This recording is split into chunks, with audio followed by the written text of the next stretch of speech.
Hello and welcome back to the channel. Today I'm taking this chess personality test, and it will tell me what kind of player I am, and also what real chess player I am most like. Let's dive in. Alright, we will take the quiz, and apparently after answering these 20 questions, it will give me my results. So they'll have associated positions. This question is, your opponent just played king to e2. How do you feel? I feel like I should play king to e7, that's how I feel. The two options are so disrespectful. They think they can beat me with this garbage, I'm gonna crush them. Okay, quick story time. I did actually hop on a streamer's chess stream one time, and they'll remain unnamed because I don't really think they play chess most of the time. And I did play a bong cloud against them, and they were super offended. This was literally their exact response. They felt extremely disrespected, and I had to leave in the chat, hey man, just trying to have a little bit of fun. I didn't mean anything by it. So I felt pretty bad though, because I think outside of the culture of chess and those that are familiar with bong cloud, I think it can be taken as an act of disrespect, even if it's not that. But anyways, that is not how I would feel. I would feel actually very entertained by king to e2, and I would probably meet them with king to e7, so it wouldn't be the first option. The second option is, it should be bad to move the king in the opening. I feel good about my chances. Okay, neither of these are reflective of how I would feel. One, I would be highly amused, and two, I would probably play king to e7, unless they were like really higher rated than me and it was a rated game. Then I would go for the gullet and crush them. But okay, I guess the second one is most objectively accurate about the position, but it's not really how I feel. But okay, we'll go with that answer. We get a Danny in the chess pawn gif. Have you ever broken anything after a difficult loss? No. I think the closest I've ever come to any sort of physical reaction to losing a game is slamming my desk. And then I remember how much I paid for my desk, and immediately it sucks all of the anger right out of me. So no, I just move on to the next game. If you could only play one puzzle rush mode for the rest of your life, which would you pick? Okay, for starters, I don't really do puzzle rush, to be honest.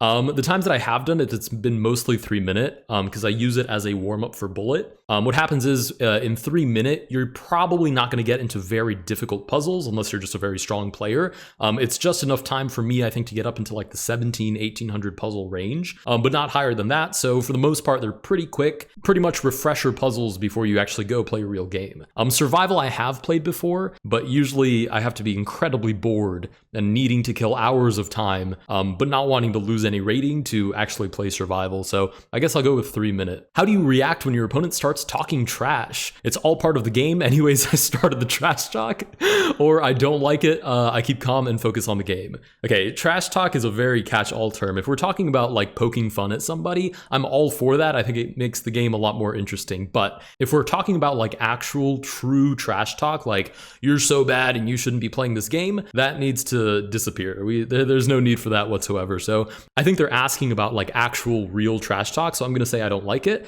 I keep calm and usually just focus on the game. Okay, next question. In this popular opening position, black is threatening the a2 pawn. How do you respond? Okay, before I look at the answer choices, if black was threatening a2, I would probably play queen to d2 and then h4, h5. That would be my actual gameplay. I don't want to allow them to just penetrate my queen side for absolutely no reason with basically no effort, but I would be very happy about the fact that they're behind in development. With a single move, I can both defend the pawn and create a battery to potentially remove this g7 bishop, and I have not castled yet, so I'm perfectly positioned to play h4, h5. If they take, I'll even sack the rook and just go to crush them, since the queen is, dilly-dallying on the wrong side of the board. That would be my plan. So the options are castles. That's already the wrong answer. I would complete my development and sacrifice the pawn for activity. Oh, I see. So that is kind of what I would do. I would want to sack the pawn if it meant I would get more active, but I wouldn't castle here and allow them to take my pawn just to have more development in general.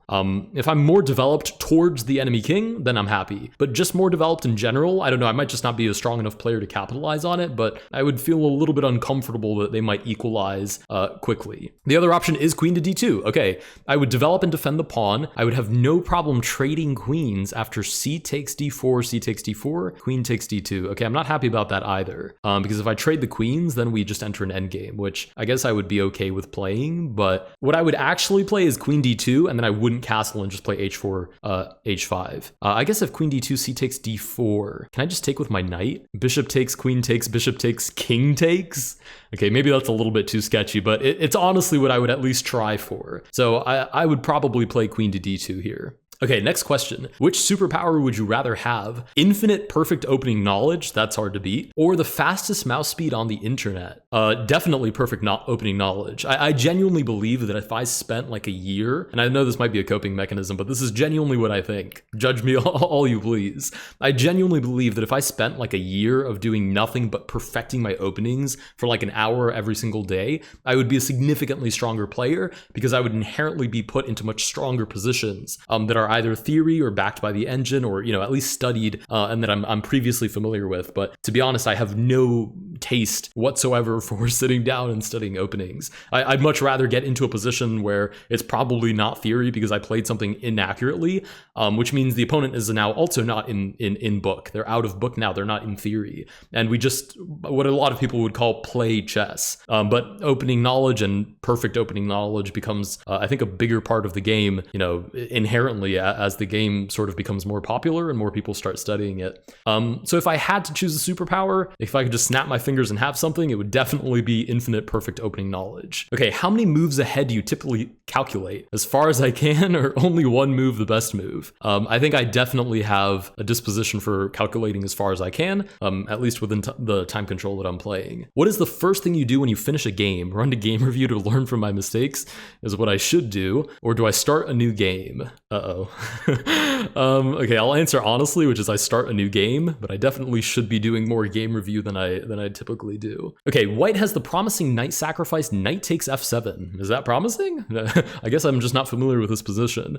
Exposing black's king. How would you more likely justify this sacrifice? If I were to take, king takes, what's the idea there? Queen to f3? Knight just drops back, bishop c4, e6? Is that promising? I'm not sure about that. Black's king will be exposed for a long time after king takes f7, queen to h5. This must be good. So were I to take, the king would take back, queen to h5 check is the move they're suggesting, which I honestly did not see. But it makes sense, the knight can't drop back and block. So the king either moves back to g8 and allows me to take the knight, which is actually just forced mate. e6 I take back, that's forced mate, or it moves up to e6. So it's basically the only move. And I guess the king would be pretty weak there. I don't know exactly what the follow-up is. I guess bishop c4, c6, and then like castles. That's probably better for white. So I like this answer. The other option is after the king capture, I will use brute force calculation to see if my opponent can thwart my attack. Okay, this is a good answer, but this is more accurate because that's literally what I just did, is sit there and calculate exactly what I think the follow-up would be. So I guess after the king capture, I would brute force calculate whether or not it works. Not a huge fan of just sacrificing if I don't think it's gonna do well. Okay, which more accurately describes your opening? I only play openings that I know well and have carefully studied.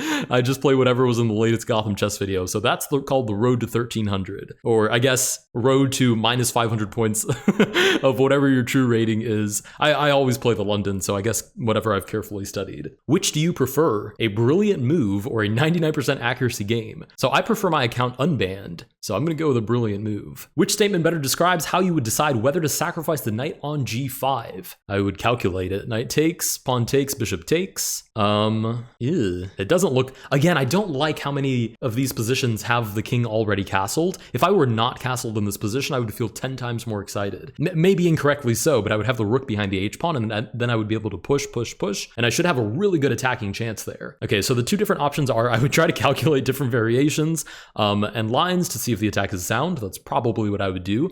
Or my intuition will tell me whether two pawns and a safer king are worth the knight. Okay, this is one of those positions that I think would depend a lot on the time control. If I were playing blitz, I would probably not sacrifice. I would probably play the bishop back. If I were playing bullet, I would take this without a second thought. 100% I would take, and I would just figure things out the hard way. Again, but only because in bullet, you don't have time to calculate, so you have to rely on your intuition. But if I had the choice, I would rather calculate. So I'm gonna say I would calculate different variations. Okay, if you could only play one time control for the rest of your life, which would you pick? Classical? No, I'm kidding.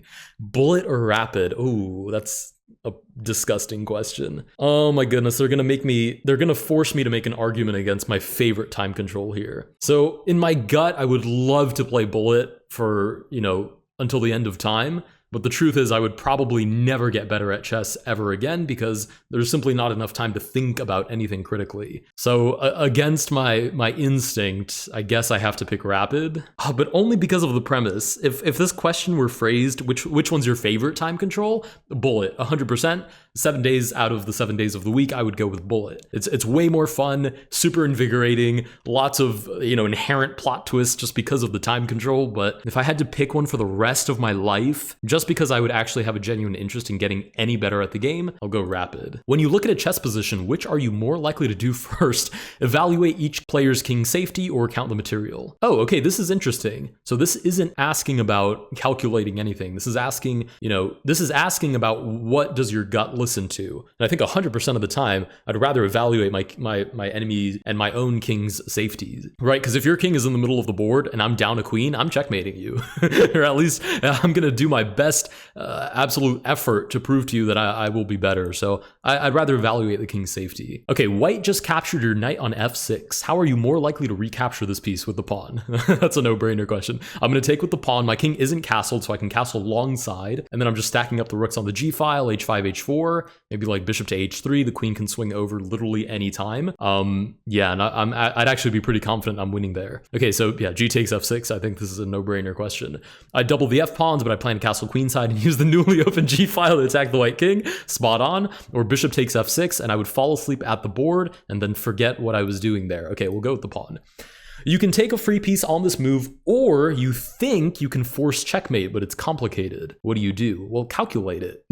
How complicated could it possibly? If it's that complicated, then just take the free piece. Because obviously, true to brand, I dig in and calculate until checkmate. But I'll make the argument that if you have an extra piece, if I had an extra piece, even in like the opening position, if I had one extra piece against anybody rated like under probably 2400 in like a blitz or rapid time control, I'm winning that game. It's just too easy to play even for a draw, trade off pieces, and then make your advantage known, that extra piece advantage known at the end of the game. So, unless I'm playing like Magnus or something, I think I would just take the free piece, and then I would guarantee that I would get checkmate, which is, the ultimate goal. What would you play in this position? Okay, let's look at the position. The options are, I could not resist the sacrifice bishop takes h7, or I would want to improve my position and prepare an attack. Okay, bishop takes h7, we got a little Greek gift sacrifice. King takes back. The obvious idea is knight to g5, king moves back, queen to h5. Rook shuffles over, queen takes, king shuffles back, queen check, king shuffles over, check, knight g8. Am I supposed to be convinced by this? Knight check, king up? I don't know if I like that. Maybe if this knight were like on b6, then I would definitely play it, but not with the knight on e7. I feel like it's too close. So the options are I could not resist sacking on h7, or I would make a move to improve my position. I would probably make an improving move. I don't know, like maybe knight g5 first, or knight e5 and then get a rook lift, and then I would think about sacrificing. So I think I would make an improving move first. In this position, which would you play first? Knight to f3 or f4? Okay, this is another one of those questions that would completely depend on the time control. If this were bullet, f4, just to complicate the position and force the opponent to think more. In any other format, I would just play knight to f3. Okay, it's 1 a.m. on Friday, and it's actually pretty close to 1 a.m. on Friday as of me recording this. And your opponent just flagged you in a completely losing position. What do? Bedtime. It is time for bed. If you're 1 a.m. and you're completely winning and you flag, it's time for bed. Your reflexes aren't going to get better as you get more tired.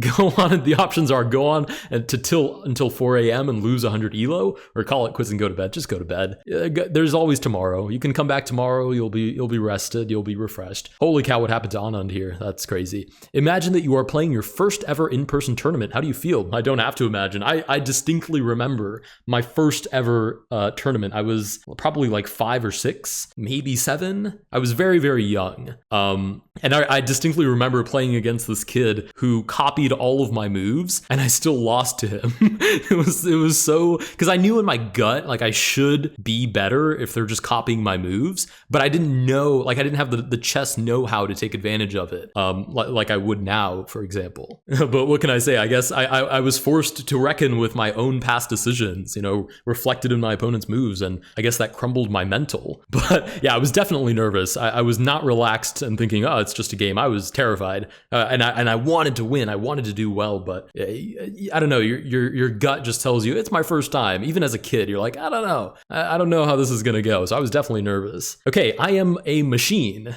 Is this a stockfish accusation? Machines are relentless opponents, constantly exerting pressure and quickly seizing on errors from their opponents. Okay, that's actually pretty accurate.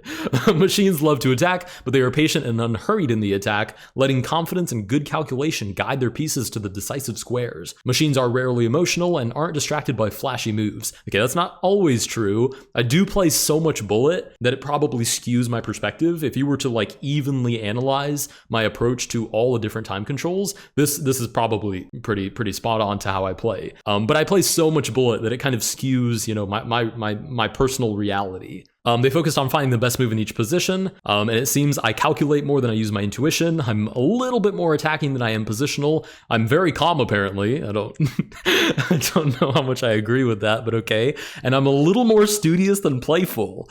I don't know about this assessment.